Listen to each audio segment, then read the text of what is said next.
Nongchup Haram Khorjei Lup Nohakhol ki President Oiriba Aeeba Dr.Yumnam Indrajit bu Meihourol Literature Award KHUTSINNADUNA EKAI KHUMNABA UTLAKPADA Nohakhol ki MAKEIDAGI NUNGAIBA PHONGDORAKLI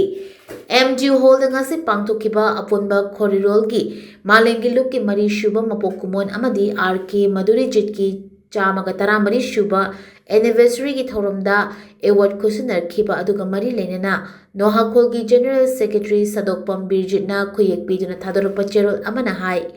Dr. Yumnam Indrajitna Aeeba Thankau Langpumlon hariba lairik asibu